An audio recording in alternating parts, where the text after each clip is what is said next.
菜瓜博士，讲到菜瓜博士阿允伯，因那个人都说，毋是自己有学问，是其学习的精神，被大家佩服。阿允伯都无几多念书，佢从小为到生活，早早就爱听书开担家计。毋过佢无因为安尼就放弃学习，无论是耕田农事，也是生活，是毋晓得佢出门，无去看书、寻资料，天天呢佢伫个东西就变到当法，想法要天天改变。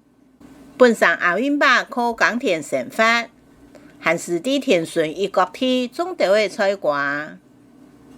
每年热天，夹菜瓜湿度毋稀，规庄的要松透透。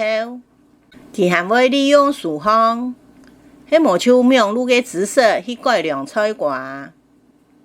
佢将菜瓜同西瓜接藤，打出新品种的菜瓜，受到当地人的懊恼。佢还参考树香的设计，将菜瓜布变作强强的艺术品。就连菜瓜藤要割脱底下，佢要天天树香讲嘅去接菜瓜水，嘅天然嘅化妆水。青岛人早早就做文爱，阿允伯讲就无嘛嘅学历，毋过佢靠阅读，增加嘅自家嘅学问，要改善佢种作。佢将种菜瓜当作学问来研究，讲佢系菜瓜博士，正经有样。